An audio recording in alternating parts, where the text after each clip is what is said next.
Assalamualaikum warahmatullahi wabarakatuh.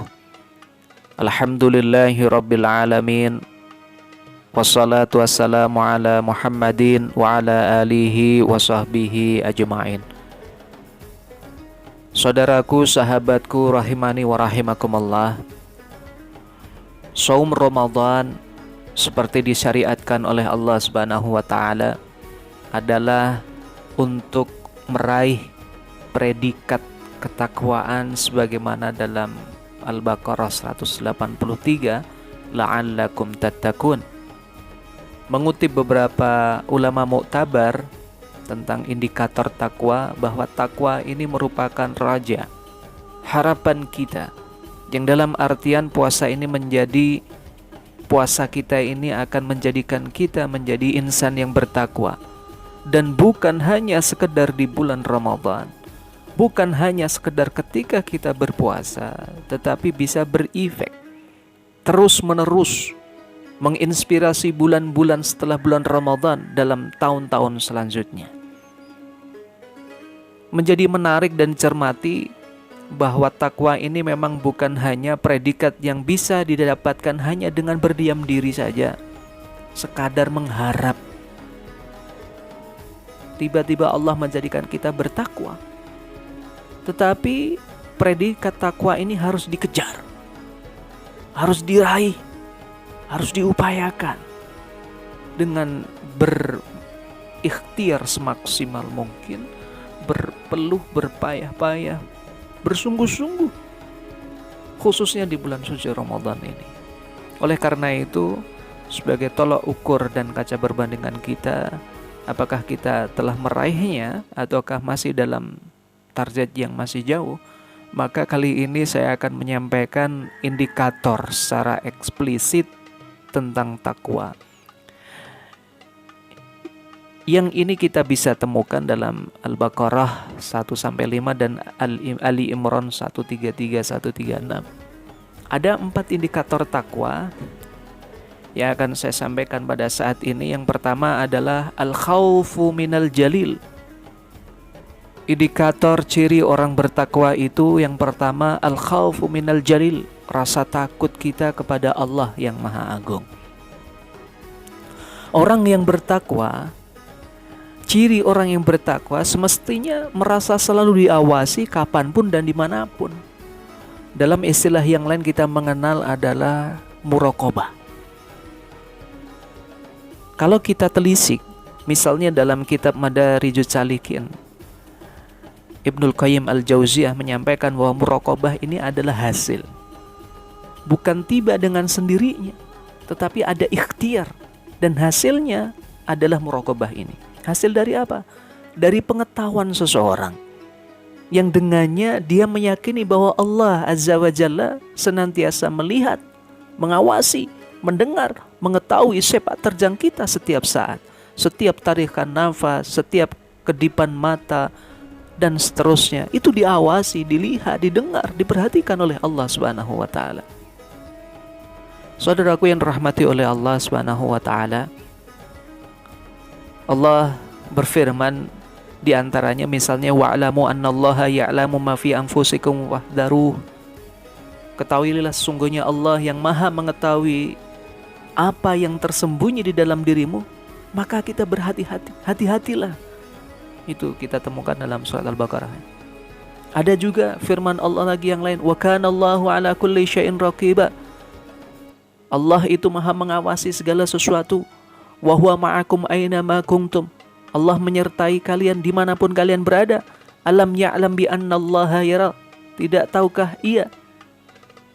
Yang dimaksud adalah Abu Lahab kala itu, bahwa Allah itu melihatnya. Dalam surat Al-Alaq itu kan, fa innaka bi ayunina. Dan dalam surat yang lain, sungguhnya engkau senantiasa dalam pengawasan mata kami, ya Allah. Maka saudaraku rahimani wa rahimakumullah, al-khauf minallah, takut kepada Allah, khauf ini adalah ibadah sejatinya. Salah satu bentuk ibadah yang semestinya dicamkan, diperhatikan, dikuatkan masing-masing oleh setiap mukmin. Dan mengakui bahwa selain Allah itu adalah hal kecil, ini merupakan bagian untuk ke sana. Coba kita perhatikan. Banyak dari kita merasa takut kepada hal-hal kecil. Bencana alam, wabah, termasuk COVID-19 ini. Kalau dengan itu saja kita takut, khawatir, apalagi kita dengan zat yang mengatur alam semesta ini, yang menciptakan semuanya ini atas kehendaknya. Bagaimana kita akan tinggal diam? Tentu saja kita harus semakin takut. Takut di atas segala hal yang membuat kita takut. Indikator ini menunjukkan bahwa puasa ini memang menjadikan alasan Allah agar kita sebagai hambanya bisa meningkatkan keimanan, keyakinan kita, kedekatan kita, khususnya dalam masalah ketauhidan kita. Allah Subhanahu wa taala dalam ayat yang lain menyampaikan, "Fala tahsyawun nas." Janganlah kamu takut kepada manusia. Wahsyauni, tapi takutlah kepadaku. Wala tashtaru bi ayati thamanan qalila.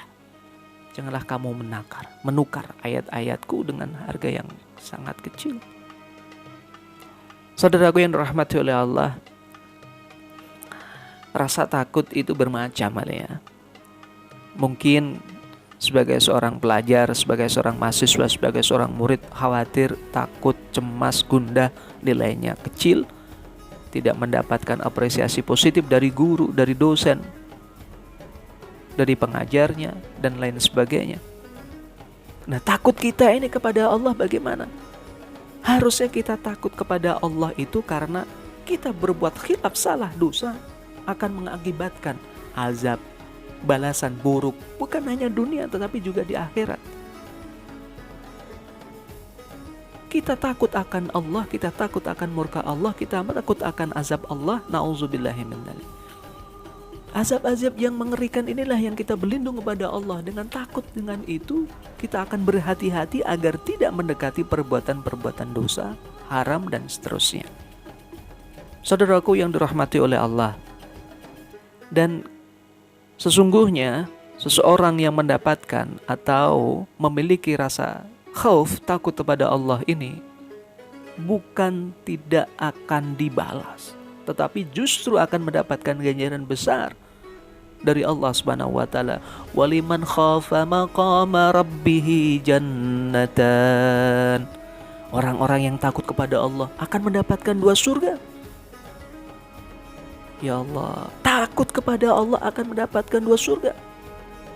Tapi kalau takut pada penguasa, mendapatkan ganjaran hanya dunia, dan itu pun juga belum tentu ganjaran itu di dunia baik menurut kita berdasarkan kehendak Allah. Tetapi kalau kita takut kepada Allah, Masya Allah, surga yang Allah siapkan, mendapatkan 2 surga lagi. Fabi ayyi ala'i rabbikuma tukadziban. Maka nikmat Allah mana yang pantas kita dustakan? Saudaraku yang rahmati oleh Allah, itu ciri indikator orang bertakwa yang pertama, bahwa kita takut kepada Allah yang Maha Agung. Yang kedua, indikator takwa adalah al-amal bitanzil. Al-amalu bitanzil ini adalah beramal sesuai dengan tuntunan dalam syariah agama kita. Saudaraku yang dirahmati oleh Allah, seorang yang menjalankan apa yang diperintahkan oleh Allah, menjauhi segala yang dilarangnya, dan puasa ini adalah imtihan utama dalam menerapkannya. Hal ini sesuai dengan fungsi puasa kita ini sebagai fungsi konfirmatif. Jangan mengaku orang Islam dan beriman kalau tidak puasa di bulan suci Ramadan tanpa alasan sesuai dengan syariat. Artinya berpuasa ini sebagai bukti pengukuh keislaman, keimanan kita. Nah, terkait dengan al-amalu bitanzil, beramal dengan yang sesuai dengan tuntunan syariat agama kita, di antaranya kita bisa bercermin dalam surat Al-Ghasyiyah misalnya, hal ataka hadithul ghasyiyah, tentang kejadian di hari kiamat, yang ayat-ayat tersebut merupakan cerita tentang kondisi sebagian penghuni neraka di akhirat nanti. Nauzubillahi min dzalik. Di antaranya misalnya dijelaskan oleh para ulama, misalnya dalam Syaidul Khatir karya Ibnul Qayyim al-Jauziyah, kita bisa mengetahui bahwa ternyata rahasia kesialan orang-orang tersebut masuk ke dalam neraka, disiksa di sana karena mereka beramal tapi tidak memenuhi syarat-syarat diterimanya amal. Mereka sibuk beramal tetapi ternyata amalnya itu biasa aja, seperti debu aja, berterbangan kena angin dan seterusnya, sia-sia. Merujuk dalam dalil-dalil syar'i misalnya dalam Al-Quran ataupun hadis, setidaknya kita bisa menemukan yang kita sudah insyaallah memahami semuanya. Syarat pokok diterimanya seorang amalan seorang hamba ikhlas, artinya karena dia itu beriman kepada Allah Subhanahu wa taala. Yang kedua, mengikuti tuntunan Rasul Muhammad SAW.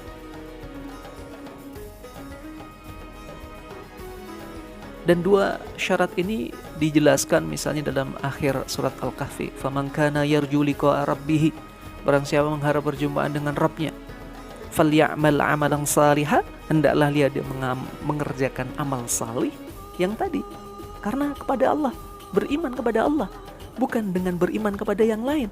Orang berbuat baik tapi kalau tidak memiliki iman kepada Allah, ya rugi saja. Tadi tidak ada gunanya, capek-capek luar biasa tetapi tidak diterima oleh Allah karena tidak memiliki iman kepada Allah. Wala yusyrik bi ibadati rabbih ahada, tidak mempersekutukan Allah Subhanahu wa taala. Yang ketiga, indikator takwa adalah ar-ridho bil qalil, ridho, rela dengan yang sedikit. Kebanyakan manusia menghendaki yang banyak, obsesi tinggi, namun seringkali tidak dibarengi dengan ridho, rela atas ketetapan dari Allah Subhanahu wa taala. Dengan puasa kita diajarkan untuk menerima walaupun sedikit, bersyukur dengan apa yang Allah berikan kepada kita. Dan untuk melatihnya, puasa ini mengajarkan kepada kita hendaknya melihat ke bawah urusan dunia dan kita melihat ke atas dalam perkara akhirat. Berawal dari hal sedikit ini kita belajar bersyukur kepada Allah Subhanahu wa taala. Misalnya dalam hadis dikuatkan, man lam yashkur qalilan lam yashkur katsiran. Barang siapa yang belum bersyukur pada yang sedikit, mana mungkin dia bersyukur pada yang banyak. Kalau yang sedikit saja dia tidak bersyukur, apalagi yang banyak. Logis kan? Gaji mendapatkan sekian, dia mengharapkan yang besar. Dari yang kecil itu, dari yang sekian didapat itu, ternyata dia itu merasa kurang. Bagaimana dengan yang banyak? Pasti dia juga tidak akan merasakan keridhaan, relaan, bersyukur, dan seterusnya. Tapi kalau dari yang kecil dia sudah terbiasa untuk bersyukur, memanfaatkan untuk hal yang baik, selalu menerima dengan hati yang ikhlas, bagaimana dengan yang banyak? Tentu akan semakin menguatkan keimanannya. Man lam yashkur qalilan lam yashkur katsiran. Berangkat dari yang kecil, insyaallah yang besar siap untuk kita terima dengan lebih baik. Saudaraku yang dirahmati oleh Allah, indikator yang terakhir adalah al-istidadu liyaumir rahil, mempersiapkan untuk kehidupan akhirat. Ya ayyuhalladzina amanu taqullaha wal tanzur nafsum ma qaddamat lighad wattaqullaha innallaha khabirum bima ta'malun. Di ayat Al-Hasyr ini Allah juga menguatkan kepada kita. Bertakwa kepada Allah, hendaklah kita melihat, memperhatikan, mempersiapkan perbuatan untuk bekal di hari esok. Ya, disebut kita orang bertakwa jika kita memang memberikan prioritas. Prioritas bro. Prioritas. Aktivitas kita memang banyak, tapi mana yang kita prioritaskan? Apakah itu berujung pada kehidupan duniawi saja, ataukah untuk kehidupan yang kekal besok di akhirat di hadapan Allah Subhanahu wa taala? Kita tahu kehidupan di dunia itu hanya sementara. Dan kita tentu tidak akan mengalahkan yang lama daripada mengutamakan yang kecil. Maka kita harus mempersiapkan perjalanan kita, tujuan utama kita itu tentu saja. Maka kita diingatkan dengan adagium yang masyhur, Man 'arafa bu'da syafari ista'ada. Barang siapa yang tahu jauhnya perjalanan, maka ia akan bersiap dengan bekal yang cukup. Akhirat adalah perjalanan spiritual, perjalanan yang panjang. Kalaupun meninggal di alam kubur, masih menunggu selama berapa lama? Sampai kiamat tiba. Dan kita tahu di akhirat itu satu hari itu sama dengan berapa ribu di dunia. Maka itu harus kita siapkan. Makanya orang cerdas itu bukan nilainya tinggi, prestasinya melangit, popularitasnya luar biasa sampai seantero bumi itu mengenal dia. Bukannya itu orang cerdas. Orang cerdas itu adalah al-kayyisu mandana nafsahu wa amila lima ba'dal maut, yang mampu menahan hawa nafsunya dan puasa mengajari kita. Wa amila lima ba'dal maut, dan beramal untuk bekal setelah kematiannya. Mana? Akhirat prioritas. Itu orang cerdas. Kalau hanya sekedar mementingkan urusan dia, urusan teman, urusan kelompoknya, dan itu hanya urusan mulai dari mulut sampai bawah perut, keinginan dia kehidupan di dunia saja, na'udzubillah min dzalik, maka muhasabah ini di bulan Ramadan, dimanapun kita berada, prioritas. Maka dalam hadis yang lain, seorang pemuda yang luar biasa, putranya Umar bin Khattab, Abdullah ibnul Umar radhiyallahu anhu, beliau menyampaikan hadis Nabi Muhammad SAW, kun fid dunya ka'annaka gharibun aw abiri sabil. Hiduplah kalian di dunia seakan-akan kalian itu seperti orang asing. Yang namanya orang asing atau seperti pengembara itu bagaimana? Orang asing itu kan gak seenaknya sendiri. Khawatir kalau keliru. Saudaraku yang dirahmati oleh Allah Subhanahu wa taala, makanya terkait dengan hal ini, dunia ini, hidup kita ini di dunia ini sebetulnya memang bukan tempat kita selamanya. Tetapi di negeri akhirat itu sesungguhnya tujuan kita yang utama. Dari sinilah kita seharusnya sebagai seorang mukmin berada pada salah satu di antara keadaan. Artinya kita mengutamakan akhirat walaupun kita juga tidak melupakan kehidupan dunia. Jangan kebalik, ngurusin dunia saja lupa akhirat, atau ngurusin akhirat saja yang dunia tidak diurusin. Itu pun juga keliru. Dua-duanya harus seimbang kita. Ngurusin dunia, ngurusin akhirat, tetapi prioritas kita adalah akhirat. Ada pelajaran berharga saudaraku yang rahmati Allah dalam Jami'ul Ulum wal Hikam. Hasan Al-Basri mengatakan al-mu'minu fid dunya kal gharib, bahwa seorang mukmin di dunia itu seperti orang asing. La yajza min dulliha, tidak pernah gelisah terhadap orang yang mendapatkan dunia. Wala yunafisu fi hizziha, tidak pernah saling berlomba untuk menggila dunia. Jadi orang mukmin, seorang yang beriman kepada Allah, dia menjadikan dirinya sebagai orang asing. Dia tidak terlalu ambil pikiran, tidak gelisah, tidak khawatir dengan orang-orang yang memang berlomba untuk urusan dunia. Urusan dunia kan banyak, urusan harta, tahta, wanita, dan seterusnya. Tidak pernah gelisah, tidak pernah khawatir itu. Penggila dunia itu memiliki urusan sendiri. Lahu sya'nun walin nasi sya'nun. Penggila dunia itu memiliki urusan sendiri. Urusannya ngapain? Ya mengumpulkan dunia, kesenangan dunia saja. Bermain-main dengan dunia, lupa akhirat. Dan orang asing, orang mukmin sebagai orang asing tadi pun juga memiliki urusannya sendiri. Ingin kembali ke kampung akhirat, itu juga urusan dalam keadaan yang mulia. Saudaraku yang dirahmati oleh Allah Subhanahu wa taala, sampai-sampai kaitannya dengan penggila dunia ini juga masih dalam kitab yang sama. Yahya bin Mu'adz itu menyampaikan ad-dunya khamrus syaitan, dunia itu seperti khamrnya syaitan.